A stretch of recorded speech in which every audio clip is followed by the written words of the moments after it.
Bonsoir et bienvenue en ce vendredi 16 avril 2021 et nous en sommes arrivés ce soir à la méditation numéro 392 et plus particulièrement à la méditation numéro 106 dans le livre de l'Apocalypse que nous méditons depuis le 1er janvier de cette année.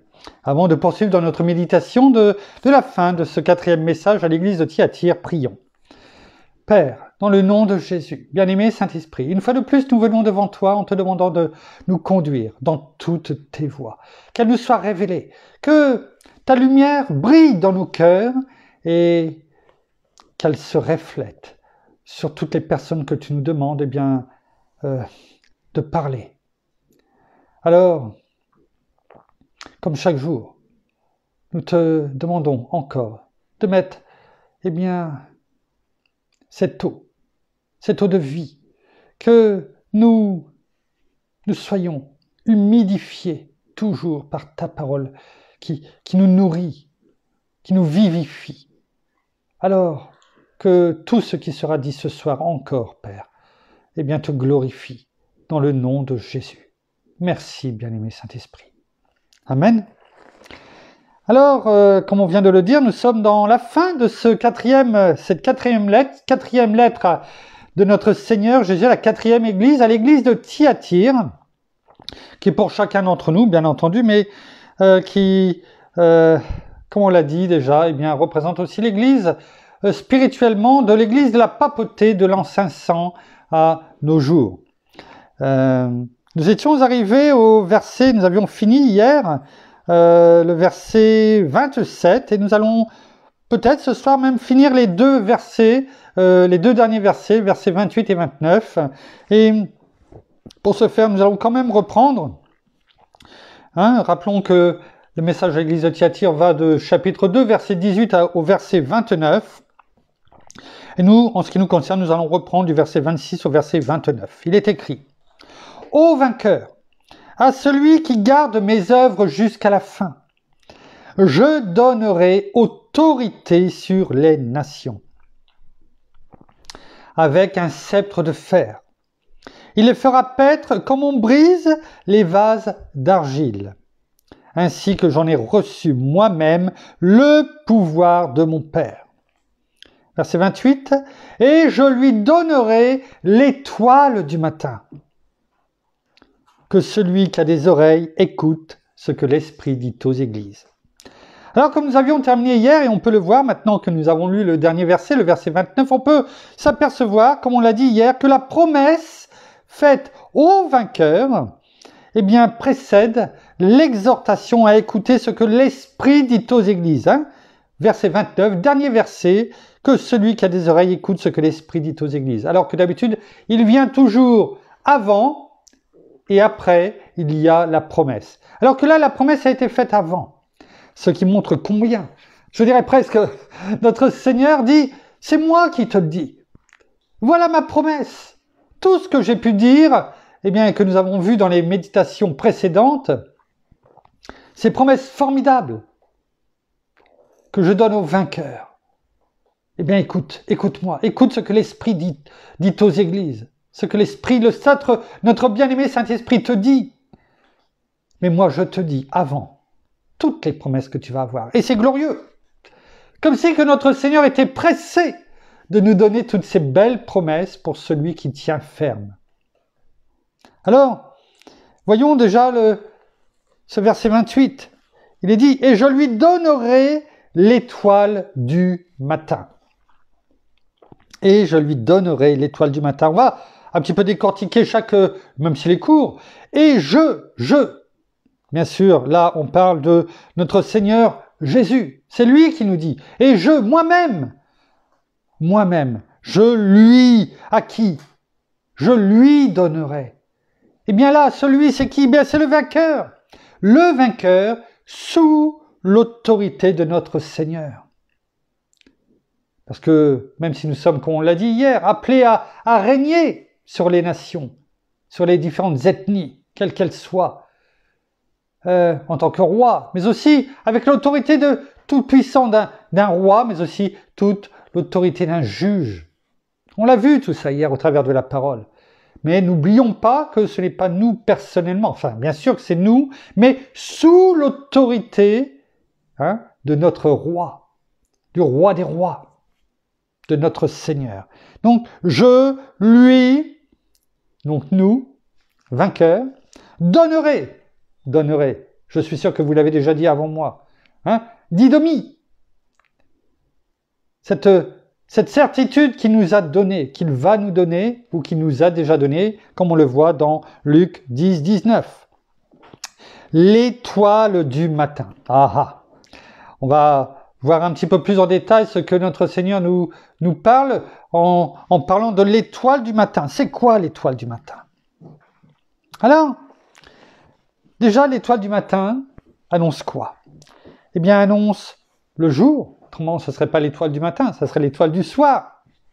Celle que l'on voit apparaître quand la nuit commence à tomber, quand le ciel est comment dirais-je, lumineux, enfin en tout cas parce qu'il a fait beau et qu'il n'est pas trop nuageux. Donc, l'étoile du matin annonce le jour, la lumière. Elle est l'emblème de la gloire future du règne de notre Seigneur Jésus-Christ, celui dont on a pu déjà voir ce que notre Père lui a donné, et au travers déjà de quelques passages dans la fin de l'Apocalypse. Donc l'emblème de la gloire future de notre Seigneur Jésus-Christ. Notons également que le Seigneur porte lui-même ce beau nom. Regardons ce qui est écrit dans Apocalypse, chapitre 22, verset 16. Pratiquement la fin de la Bible. L'Apocalypse a 22 chapitres et 21 versets se trouvent dans ce dernier chapitre. Et là, nous en sommes au verset numéro 16 de ce dernier chapitre. Et regardons ce que le Seigneur lui-même nous dit. Moi, Jésus, comme ça on ne peut pas se tromper de qui il parle. Moi, Jésus, j'ai envoyé mon ange pour vous attester ces choses dans les églises. Vous voyez,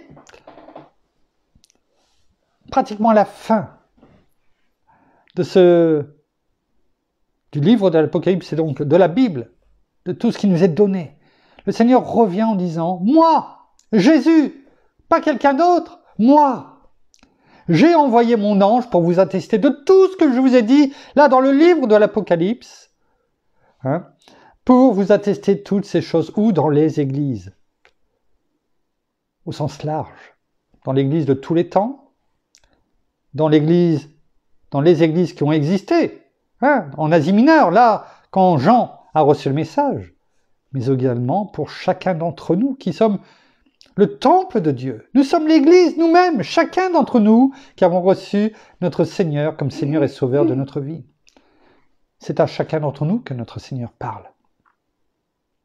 Recevons son message. Et il nous dit, « Moi, Jésus, j'ai envoyé mon ange pour vous attester ces choses dans les églises. » Nous attester. C'est comme s'il y avait, vous savez, ce tampon. Ce sceau royal. Comme on le faisait beaucoup au Moyen-Âge, entre autres. C'était cacheté à la cire et il y avait le sceau royal. Je suis le grand je suis. Il revient. Il a toujours été là. Il est partout. Et il est avec nous. Chaque jour, comme il le dit. Je suis le rejeton. Le plus petit. Mais aussi la postérité. On l'a médité, cela il y a plusieurs mois. Sur cette parabole de notre Seigneur. Le plus petit sera le plus grand. Le plus petit sur la terre sera le plus grand dans les cieux. C'était de lui qu'il parlait. Qui est-ce qui a montré qu'il était l'humilité au sens le plus noble du terme? Notre Seigneur, lui, qui a tout abandonné, sa royauté. Et qui aujourd'hui, est la postérité. Parce que sans lui, il n'y aurait pas. Il n'y aurait personne derrière lui. Pour avoir une postérité, encore faut-il qu'il y ait eu un premier. Et notre Seigneur a ouvert la voie par sa résurrection, afin que par lui, eh bien, il y ait une multitude d'enfants pour le royaume de Dieu, qu'il y ait une multitude, eh bien, de frères et de sœurs. Il a été le premier de toute nouvelle génération. Je suis le rejeton et la postérité de David, l'étoile brillante du matin. L'étoile brillante du matin. Est-ce que notre Seigneur brille dans notre cœur lorsque nous nous réveillons déjà le matin? Il brille en nous. Et quand nous ouvrons les yeux, eh bien, c'est comme si nous voyions notre Seigneur, qui est l'étoile brillante du matin. Il est la lumière. Celle que nous sommes appelés aussi à être. La lumière du monde. Il est notre lumière. Et notre gloire, aujourd'hui et pour l'éternité. Il le sera, toujours. Je vous envoie, oui, peut-être parmi les loups. Mais je serai avec vous tous les jours de la vie, et ceci jusqu'à la fin du monde. Ces promesses, là encore, sont merveilleuses. Regardons dans 2 Pierre, chapitre 1er. 2 Pierre, chapitre 1er, verset 19. Deuxième épître de Pierre, chapitre 1, verset 19.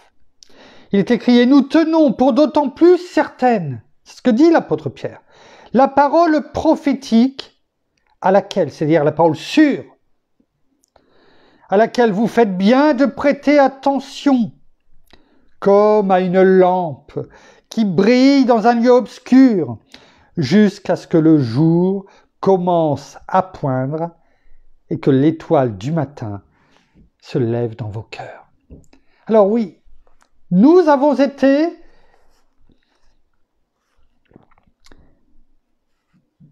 ces personnes qui étions dans les ténèbres et nous avons été attirés à notre Seigneur. Et nous avons vu cette aube spirituelle qui était là, qui nous appelait. Et oui, en nous donnant, eh bien, nous avons vu la différence. Et oui, on a bien fait de prêter attention, afin que cette lampe, qui, comme une lampe qui brille dans un lieu obscur, eh bien notre soleil, notre Seigneur, vienne briller dans nos cœurs, comme l'étoile du matin qui se lève dans nos cœurs. C'est ça, l'étoile du matin qui se lève dans nos cœurs. C'est cet amour pour lui. C'est cette vie en nous, cette lumière qui brille en permanence. Voilà qui est notre Seigneur. Dans 1 Corinthiens,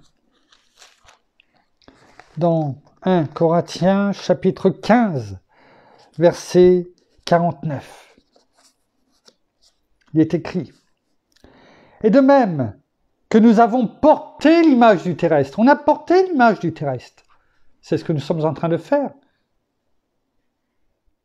La parole nous dit, eh bien, nous porterons aussi l'image du céleste. C'est-à-dire que nous serons à la ressemblance de Christ. Si Christ est la lumière et l'étoile du matin, voilà ce que nous sommes. Une lumière que nous devons être, la lumière du monde.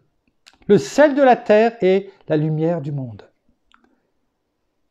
Nous sommes la lumière du monde parce que nous avons le caractère de Christ en nous, parce que nous ressemblons à Christ. Il est en nous. C'est lui qui brille en nous. Ne nous laissons pas mettre dans nos pensées par l'ennemi que c'est nous qui faisons les choses, les miracles, les guérisons, les délivrances. Non. C'est Christ en nous. C'est au nom de notre Seigneur que les choses sont faites. Oui, il nous, entre guillemets, utilise. Il fait les choses à travers nous. Et c'est glorieux.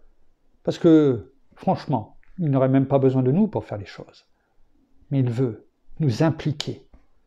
Parce qu'il voulait des frères et des sœurs. Notre Père voulait des enfants, une multitude d'enfants. C'est glorieux. Et nous devons, et nous porterons, c'est pas écrit nous devons. De même que nous avons porté l'image du terrestre, nous porterons. Nous porterons. C'est bien sûr du futur, mais c'est également une certitude, comme c'est inscrit ici. C'est pas écrit nous porterons peut-être. Nous porterons aussi l'image du céleste. Bien sûr, à partir du moment où nous sommes dans le camp des vainqueurs, on revient toujours au même. Et on sait ce qu'il faut faire pour cela. Dans Matthieu chapitre 13, Matthieu chapitre 13, verset 43. Notre Seigneur Jésus lui-même nous parle et nous dit, alors, c'est ses promesses, c'est pas celle de Frédéric qui lit, c'est notre Seigneur Jésus qui nous parle encore ce soir et qui nous dit, qui nous rappelle ses promesses qui sont sûres et certaines, qui sont certaines et véritables, qui sont oui et amen. Alors les justes resplendiront. Quelqu'un déjà qui resplendit, c'est qu'il est lumineux. Alors les justes resplendiront comme le soleil dans le royaume de leur Père. Que celui qui a des oreilles entende. Est-ce que l'on peut comprendre? Les justes resplendiront. Quelqu'un qui resplendit, ça se voit. Quand on dit, moi quand je dis à mon épouse, tu es resplendissante, c'est-à-dire que tu es belle comme le jour. Tu illumines. Comme dirait notre dernière fille, je suis obligé de mettre mes lunettes de soleil tellement tu resplendis. Oui. J'ai cette chance formidable, mon épouse, elle resplendit du matin au soir. Du premier regard que je porte sur elle le matin jusqu'au soir quand je m'endors. Merci, Père, pour cette perle précieuse que tu as mise à mes côtés. Et là, notre Seigneur nous fait cette promesse. Elle en rigole en face. Et c'est une réalité. Je ne peux pas dire autrement. Alors les justes resplendiront comme le soleil dans le royaume de leur Père. Nous avions vu il n'y a pas longtemps, je crois il y a 2-3 jours, que la Jérusalem céleste, quand elle va descendre, la nouvelle Jérusalem, il n'y aura même pas besoin de lumière parce que la gloire de Dieu illuminera partout. Partout. Et nous resplendirons, c'est la promesse de notre Seigneur, comme le soleil dans le royaume de leur Père. Comme quoi, il n'y aura pas besoin d'autres lumières.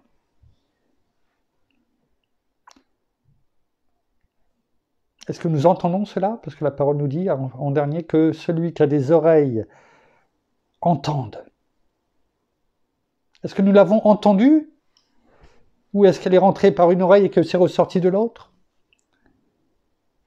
Ça doit rentrer, ça doit être gravé sur les tables de notre cœur. L'éternité nous est déjà donnée, révélée.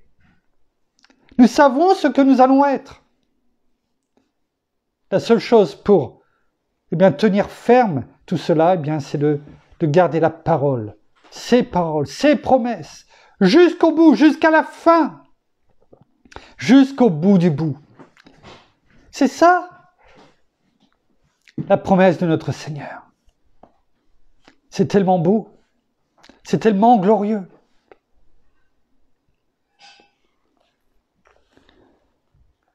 Regardons ce qui est écrit également. Parce que là, on a toujours été dans la Nouvelle Alliance.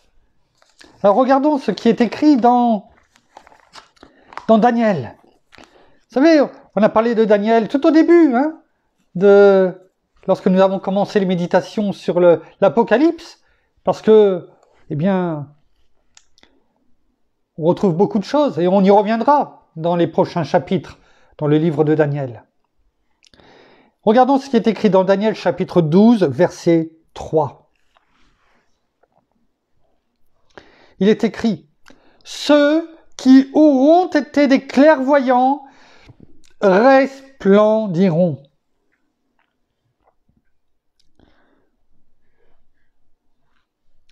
Comme la splendeur de l'étendue céleste. Et ceux qui auront enseigné la justice à la multitude comme des étoiles à toujours et à perpétuité. Que c'est beau. Là encore, on voit les promesses divines. Ceux qui ont des vies resplendissantes, non pas parce qu'elles auront été merveilleuses, mais parce que nous aurons témoigné de qui est notre Seigneur, de ce qu'il a fait pour nous, comme on le fait là chaque jour, mais aussi, dehors, pas simplement devant une caméra. Il y aura des récompenses. Mais à ceux qui auront été des clairvoyants, à ceux qui auront enseigné la justice et à la multitude, ceux qui auront été des gagneurs d'âme, la parole ne nous dit pas tant, des milliers, des millions, non. D'avoir, en tout cas, là où on pouvait témoigner, témoigner, semer. C'est cela que la parole nous demande. Et la parole nous dit bien que le salut va être abondant. Tout comme notre Seigneur le dit dans Jean 10, le voleur ne vient que pour voler et tuer et dérober. Mais moi, je suis venu pour apporter la vie, et la vie à mes brebis, et la vie en abondance. Il l'a dit quand il est venu, mais il le dit également, pour l'éternité. Il donnera, et ils brilleront, ils resplendiront comme des étoiles à toujours et à perpétuité. Comme je dis souvent à nos enfants, à toujours, il y a toujours un S. Ce sera pour toujours, pour l'éternité. Que c'est beau, que c'est beau. Alors oui, effectivement, on peut dire, notre Seigneur, effectivement, on l'a vu il n'y a pas longtemps, bien sûr, parce que nous venons de passer la semaine de Pâques, et effectivement, on peut dire que notre Seigneur s'est déjà donné pour nous, une fois à la croix. Il ne reviendra pas le refaire une deuxième fois. Il a tout accompli, c'est ce mot. Ce sont ces mots. Tout est accompli. C'est-à-dire que ce qu'il a accompli à la croix, l'œuvre de la croix, est toujours d'actualité dans nos vies, à chacun d'entre nous aujourd'hui. Il ne reviendra pas pour faire autre chose, il l'a déjà fait. Il reviendra pour tout ce que nous disons, pour que toutes ces promesses qu'il nous donne aujourd'hui, et que nous avons vues, et que nous verrons encore dans toutes les prochains versets de la parole, pour qu'ils s'accomplissent. Car ce que dit la parole, s'accomplit. Rappelons-nous, on le répète, Nombre 23, 19. Car Dieu n'est pas un homme pour mentir, ni un fils d'homme pour se repentir. Ce qu'il a dit, ne le fera-t-il pas? Ce qu'il a déclaré, ne l'exécutera-t-il pas? Bien sûr que si. Et jusqu'au bout. Jusqu'au bout. Alors oui, notre Seigneur s'est déjà donné pour nous une fois à la croix. Et on peut dire que, là encore, Jésus se donnera lui-même en héritage aux vainqueurs. Pourquoi? Parce qu'il a dit qu'il était la lumière. Et tout comme il brille en nous déjà aujourd'hui, il brillera en nous et avec nous. Non pas simplement en nous, là, parce qu'il sera là, devant nous. Il resplendira devant nous et on le verra. Tout comme les apôtres, les disciples l'ont vu. Mais nous le verrons dans sa gloire resplendissante. Pour toujours et à perpétuité. Alors, prenons encore 2 minutes, simplement pour terminer, ce message à l'église de Thyatire, qui se trouve au chapitre 2, versets 18 à 29, et voyons tout simplement le dernier verset. On ne va pas épiloguer dessus parce qu'on le connaît, on l'a déjà vu 3 fois. Le verset 29, que celui qui a des oreilles écoute ce que l'Esprit dit aux églises. Nous devons avoir une oreille attentive, effectivement, à ce que nous dit notre bien-aimé Saint-Esprit.